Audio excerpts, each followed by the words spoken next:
kita akan belajar mengenai klinis, teman-teman. Nah, klinis itu akan dibagi menjadi dua di pembahasan kita ini, yaitu ada pelvis dan juga uropoetika. Yang fungsinya menghasilkan urin biasanya yang mana? Uropoetika. Ya, yang uropoetika. Betul. Ya, ini yang pelvis and perineum ya. Ini kan soalnya nggak perineum, maaf. Jadi, nah di pelvis, di sini ada os apa? Ada os coxae dan ini os Femur. femur. Os femur ada struktur namanya apa? Caput femoris. Femoris. Dia akan bersatu di os coxae pada struktur yang bernama cekungan mangkok ini namanya apa? Acetabulum. Acetabulum, ya. Acetabulum dan juga caput femoris bersatu seperti ini. Tapi pada bayi baru lahir, beberapa ada yang mengalami gangguan. Biasanya itu pada orang-orang bayi-bayi perempuan. Faktor resikonya perempuan. Terus ada yang tahu lahiran sungsang nggak? Iya, iya. Lahiran sungsang itu lahiran apa? Yang kakinya dulu. Iya, yang kakinya dulu. Yang kakinya dulu itu juga akan ada resiko terkena DDH. Dan ada juga yang dia faktor keluarga, ya. Nah, DDH ini sebenarnya apa? Developmental, artinya pertumbuhan, displasia yang tidak benar pada hip joint yang ini tadi. Nah, DDH ini tadi teman-teman harusnya nempel di sini, tapi dia malah seperti ini. Apa? Terdislokasi seperti ini, ya, nggak pada tempatnya, harus diterapi ini. Nah, teman-teman, DDH ini gimana cara tahu bayi kena DDH atau enggak? Ditarik dorongan dulu. Betul. Jadi kalau nggak salah Indonesia itu mau menerapkan ini, menerapkan kedua tes ini pada seluruh bayi yang ada. Agar apa? Agar developmental dysplasia of the hip ini bisa terdiagnosis secepatnya. Karena kalau dia sudah semakin tua, sudah di atas umur 1 tahun, itu terapinya nggak cuma pakai alat biasa, tapi harus dioperasi, gitu. Makanya ada screening, namanya Barlow test dan juga ortolani, gitu. Nah, terus teman-teman, DDH pada bayi. Terus kalau misalnya gini nih, ada orang sakit, kalau dites darahnya ternyata sel darah putihnya itu tinggi banget. Dia ternyata terkena leukemia, ya. Di mana produksi leukemia, sel darah putih, sel merah itu diproduksi di mana? Di sumsum tulang. Yang merah atau yang kuning? Kuning. Ini warnanya apa? Merah. Yang merah, oke? Yang merah, kalau di os-os panjang seperti ini, itu biasanya kuning ya kalau orang dewasa. Tapi kalau di bayi itu biasanya semuanya merah. Semakin bertambah usia itu namanya mereka akan dari tengah sini menjadi kuning. Nanti sisa di sini dan juga bagian sini itu merah semua. Ya. Oleh karena itu, karena di sini merah semua, kalau kita mau melihat produksi sel darah putih dan merahnya itu maka dilakukan di sini os coxae. Tapi teman-teman tahu nggak kalau di os coxae itu ada daerah yang bisa kita raba, ya kan? Itu namanya apa? Sias. Ya, ada sias di sepanjang sias. Nah, di sepanjang sias itu ada apa? Krista iliaca. Ini ada krista iliaca. Karena ada os iliak ya ini. Di krista iliaca itu mudah diraba, terus dekat dengan permukaan, mudah diakses, sehingga itu akan dilakukan tempat screening. Tadi namanya apa? Bone marrow Prosesnya puncture. bone marrow puncture untuk biopsi sumsum tulang ya. Prosedurnya dinamakan bone marrow puncture. Puncture itu artinya menembus gitu kan ya. Nah, teman-teman tahu nggak episiotomi? Yang cocok nih, episiotomi itu dilakukan pada orang yang saat mau apa? Ya, mau lahiran. Terus dilakukannya nih ada dua. Ada mana sama mana? Ya, ada yang dia itu di medial, ada yang medio Lateral. lateral. Tujuannya fungsinya apa? Nggak sakit, Sakit tuh mas. karena di apa? Di bius ya, anestesi lokal. Agar nggak robek ke sini, ada stiker ani kan di situ. Ya, kalau sudah robek repot. Kemudian tadi ada pelvis teman-teman. Kita masuk ke yang uropoetika. Ya, ini apa ini? Jalan yang mana? Ini kan? Bukan. Bukan, ini apa? Kayaknya hepar ya ini. Kalau yang ini apa? Rem. Ya ini remnya. Kok remnya turun gitu ya? Padahal rem itu aslinya setinggi berapa? VTH 12 sampai vertebrae lumbalnya berapa? 3 ya. Yang kanan lebih turun atau enggak? Karena ada apa? Pendesakan dari apa? Hepar. Lobus Dextra. dextra ya. Turun sebanyak berapa? Setengah vertebrae. Kalau bernafas dia keduanya turun sebanyak 2,5 cm. Nah, kita lihat khusus fokus ke ini ya teman-teman, uropoetika. Jadi teman-teman, kalau kita berbicara mengenai REN, ternyata REN itu ada pembungkusnya ya. Karena dia lokasinya berada di mana? Retroperitoneal atau intraperitoneal? Ada di retroperitoneal. Dia itu diem aja di situ. Ada fiksatornya. Ada 4 layer ya. Layer pertama yang paling dekat dengan renal namanya apa? Kapsula fibrosa. Kemudian ke superficial namanya ada apa? Perirenal fat. Dan juga pada bagian lebih luarnya lagi ada fascia renalis. Khusus fascia renalis kan ada yang depan ada yang belakang. Yang depan itu dinamakan fascia gerota, gitu ya. Dan pada paling luarnya ada apa? Pararenal. Teman-teman tahu nggak kalau fiksator itu ada nih orang yang terkena anoreksia. Ada yang tahu anoreksia apa?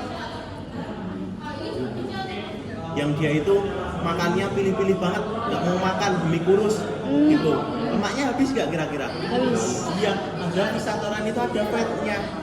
Kalau dia itu habis, maka bisa gerak nggak rennya? Bisa.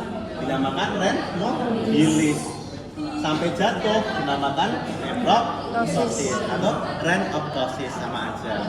Ini ya, jatuh seperti ini. Teman-teman, ini apa? Yang kayak apa merah-merah itu, yang kecil itu.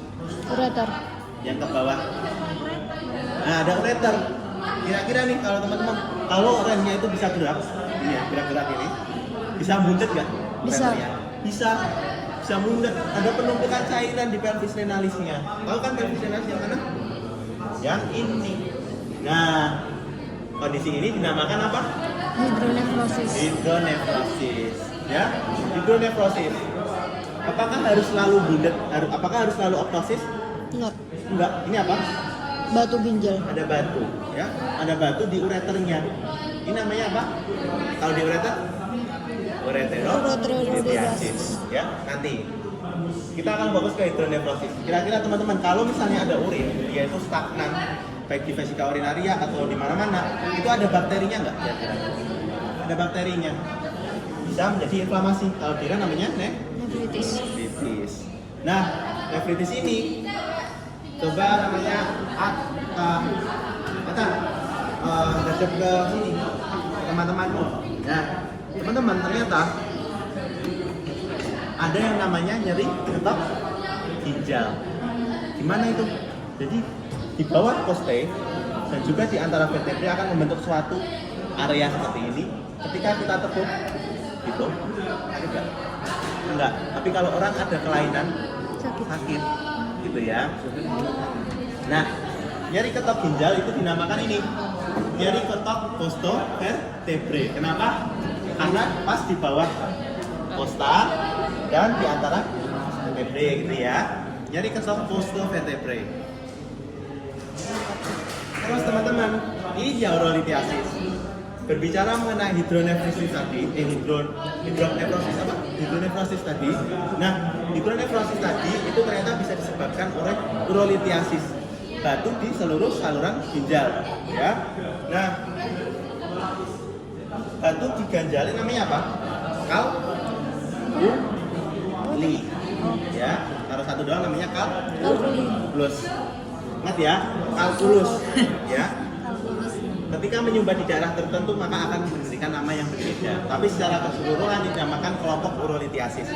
Urolithiasis jenis pertama yang berada di REN namanya apa? Betul, nefrolithiasis. Dan kalau di ureter? Ureterolithiasis, mantap. Ureterolithiasis, ternyata teman-teman ada yang pernah dengar nggak kalau ureter itu ada daerah penyempitan? Ada berapa? 3. Ada 3. Kalau yang bagian superior namanya apa? Ureteropelvic junction. Kenapa dinamakan seperti itu? Ini pelvis renalis. Nah, ini ureter Iya. junction adalah cabangan. Logarithm junction. Kemudian di sini teman-teman. Nah, ayo.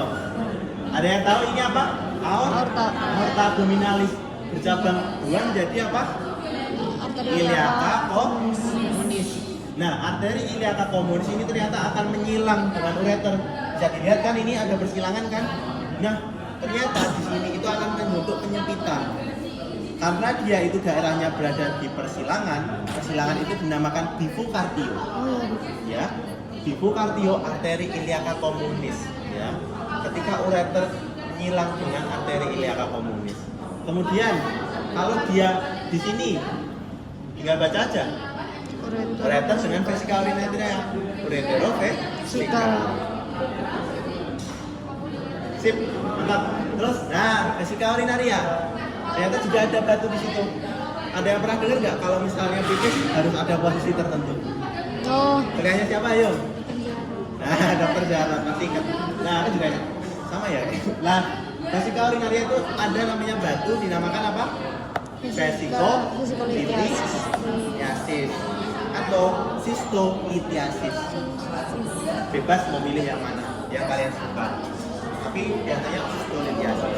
Tapi ternyata teman-teman, kalau di cowok, biasanya cowok ya, ternyata uretra itu juga bisa mengalami penyumbatan oleh batu. Batu namanya calculus, uretra calculus. Atau nama lainnya uretrolithiasis. Kalau ureter namanya apa? Ureterolithiasis. Nah, ektopik. Nah, ada yang tahu nggak ektopik itu apa? Tidak pada tempatnya. Dia tidak pada tempatnya. Ectopic kidney. Teman-teman tahu nggak kalau pelvis, ya kan? Pelvis itu sebenarnya asalnya ketika masih embrionik itu dia dari mana? Dari sini, dari bawah. Ayo, yang dari atas itu yang apa? Ya, yang testis. Tapi kalau kidney kebalikannya, dia itu berada di pelvis. Namun dia itu naik, ada peristiwa ascendant. Pada kasus tertentu, ternyata nggak semuanya berjalan dengan baik. Sama seperti testis. Kalau di testis namanya apa? Undescendus testiculorum. Nah, kalau misalnya dia itu sampai di misalnya di USG, oh ternyata pelvisnya itu di daerah remnya itu di dalam pelvis. Namanya apa? Pelvis kidney, pelvic kidney. Karena apa? Gagal naik, ya, pelvic kidney. Terus ternyata pada saat proses naiknya itu yang polus inferior, ada yang tahu polus itu yang mana? Yang ren, kita ada yang gininya itu loh. Ya, yang gininya itu kan yang polus ya. Ada polus superior dan polus inferior. Ternyata polus inferior itu dia bisa bersatu saat naik. Dinamakan apa? Horseshoe kidney. Ada tahu nggak? Shoe itu apa? Batu. Kuda. Ada yang tahu yang bentuknya T yang kalau kebo-kebo itu? Ya, itu namanya horseshoe kidney. Terus ada yang namanya apa? Pancake. Pancake kidney. Nah, prostat ada yang namanya apa? Bending prostat hiperplasia terjadi pada regio apa? Dengan transisional. Gimana zona transisional? Itu kita akan lakukan prosedur namanya transventral prosedur atau oke. Ini kateterisasi, ada kateterisasi intrauretral, ada yang namanya suprapubik, gitu ya. Terima kasih guys. Oke.